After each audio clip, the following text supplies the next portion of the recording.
Olá pessoal, seja bem-vindo ao canal Ano da Figueira. Se você não é inscrito, se inscreva, deixa o like, compartilhe o canal. Muita coisa acontecendo no mundo inteiro, em Israel também. Então, Messias, uma pequena boa ação e ele estará aqui. Mensagem surpreendente cobre outdoors em todo Israel. Foram 120 com esse outdoor aí, colocando o Rebbe como Machia. Ele morreu em 1994. Muitos seguidores esperassem que o Rabino fosse revelado como Messias, embora ele nunca tenha se declarado o tão esperado Redentor messiânico. Tal foi a inspiração que ele incutiu em seus seguidores racídicos, que hoje, quase 3 décadas depois, ele ainda carregam com entusiasmo a expectativa da redenção messiânica que ele ajudou a reviver. Este artigo hebraico recente oferece uma janela de como os adeptos do Rebbe ainda se sentem em relação a ele. Os muitos preparativos que levaram a 120 anos desde o nascimento do Rebbe Rei Messias levaram a atividade do Rabá no mundo ao ponto de ebulição e uma enxurrada de boas positivas ações como presentes espirituais em homenagem a este dia brilhante. O mesmo artigo em hebraico relata como foi tomada a decisão de pagar 120 grandes outdoor para anunciar a mensagem da redenção messiânica. O outdoor sobre boas ações foi baseado nas palavras que o Rebbe disse uma vez a um repórter da CNN. Machia, Messias está pronto para vir agora. Todos nós devemos fazer parte.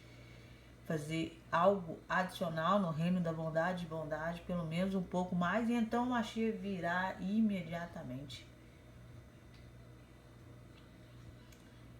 Então isso daí aconteceu, acho que tem mais uma semana. O Rebbe ia fazer 120 anos, aí eles colocaram 120 outdoors em todo Israel, colocando como o Rebbe, o Machia, que ia trazer a redenção messiânica.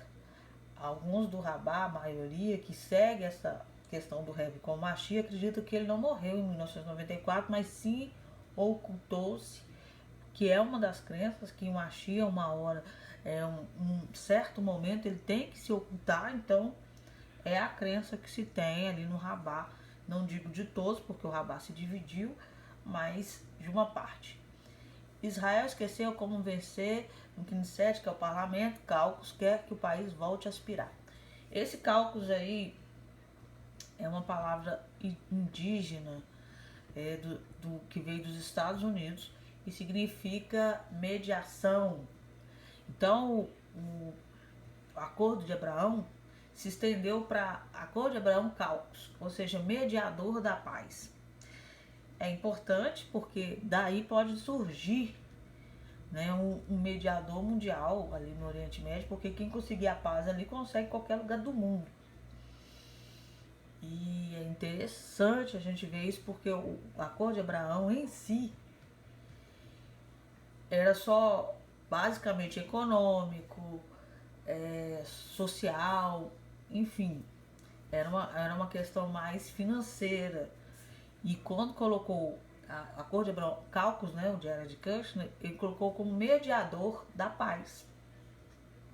E aí, essa semana, teve o Fórum do Oriente Médio nos Estados Unidos, onde que é a sede desse Cálculos, que também tem ali no Parlamento de Israel, né, ele colocou esse Acordo de Abraão, Cálculos, ele faz parte ali do Parlamento de Israel.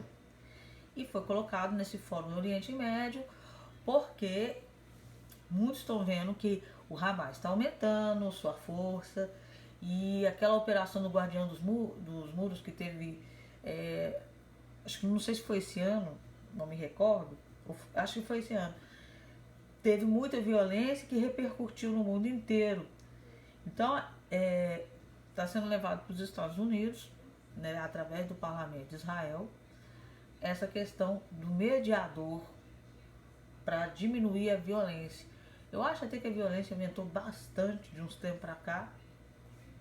E se você olhar bem, o Hamas era bem menorzinho, bem pequenininho. Agora parece que deu uma subida, não sei. E isso está preocupando o parlamento de Israel. Então, nesse momento, tem que ter um quê? Um mediador. O Israel Victorious Caucus, um grupo parlamentar israelense que busca mudar o discurso público sobre o conflito árabe-israelense, organizou uma conferência no parlamento na segunda-feira, o parlamento de Israel, com o Fórum do Oriente Médio, com sede nos Estados Unidos, seu título: Um ano desde a Operação Guardião dos Muros, o que conseguimos? A avaliação deles foi sombria, argumentando que somente por meio de uma vitória clara de Israel poderia encerrar o conflito. Ele descreveu uma situação de segurança em deterioração na qual Israel não apenas na operação do ano passado, mas nos últimos 30 anos abandonou sua determinação de alcançar uma vitória decisiva e substituiu com os objetivos ganhos de curto prazo e breve período de calma. Não sei se você entendeu.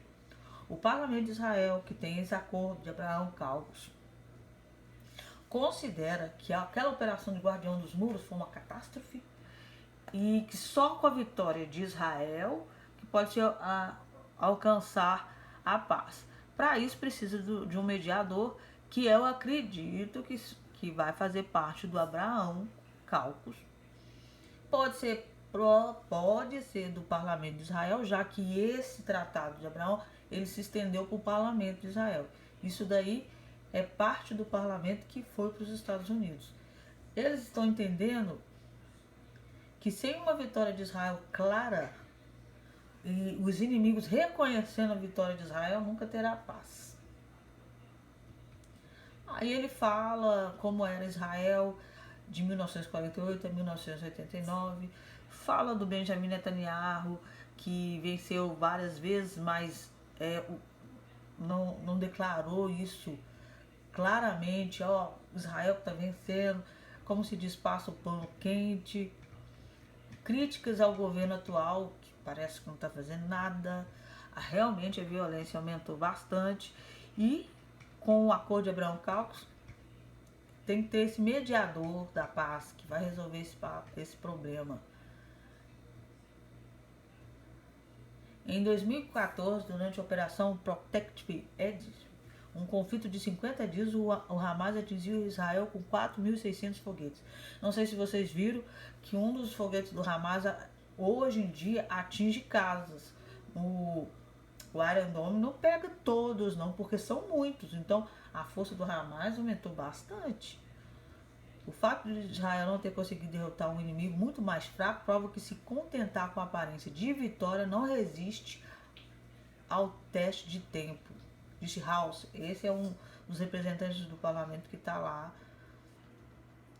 falando sobre isso, que o Estado de Israel tem que vencer e deixar isso bem claro para os inimigos para poder até alcançar a paz. É interessante que esse mediador ele vai ter que vencer os palestinos, o Hamas e todos os árabes que se levantam ali contra Israel.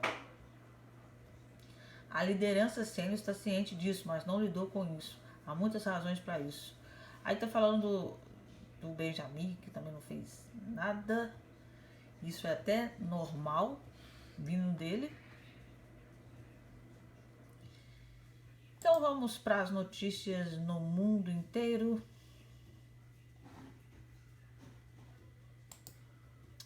Olha que interessante, vampiros na França. Tá tendo um ataque na França, não se sabe o porquê. Grupos de jovens, quando saem à noite, são atacados por outros grupos de jovens com seringas que tiram sangue para tomar. Olha que coisa louca. Isso está acontecendo na França. Bizarro? É bizarro.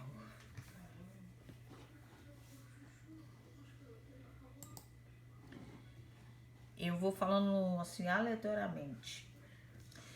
Tudo, vamos falar assim, o domínio das trevas sempre teve, mas parece que a coisa tá ficando escandalosa.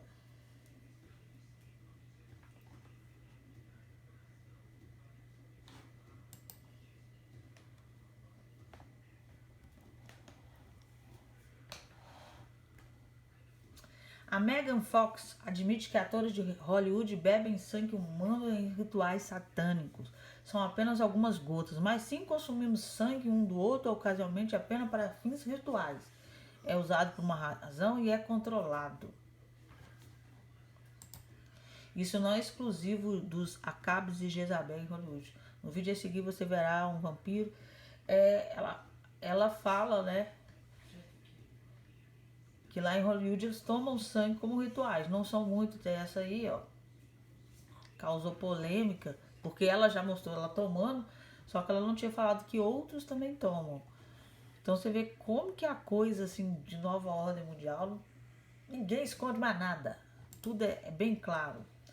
A América se curva ao globalismo. O novo tratado tornará os Estados Unidos obrigados à política da OMS.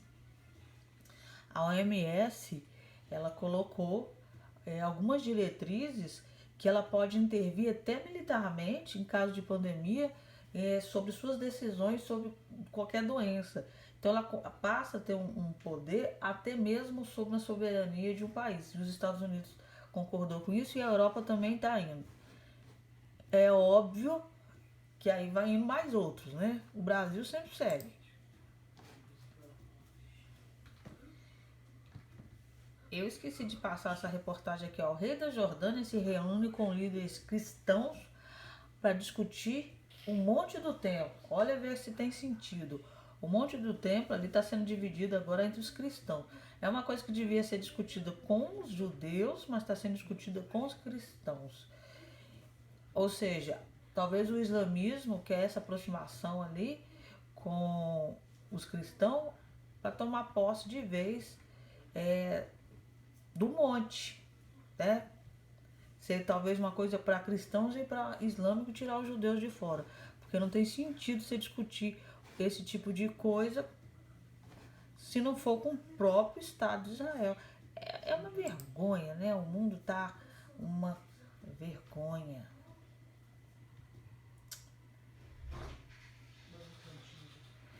Olha só, foi feito um pacto, né, um acordo, e a ONU se juntou ao Fórum Econômico Mundial e à OMS. Agora eles são um.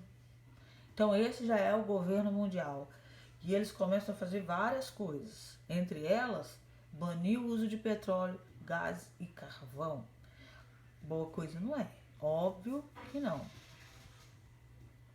O socialista português falou antes da próxima reunião anual do Fórum Econômico Mundial em Davos, na Suíça, que também pediu a proibição de todas as emissões de carbono.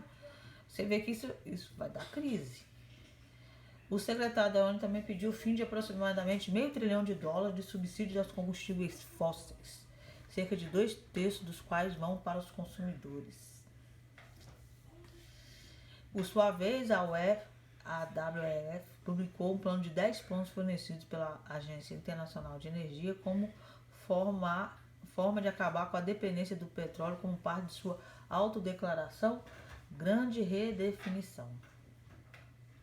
Isso daí é o que eles colocaram, os 10 princípios que vão ser na reunião agora em maio.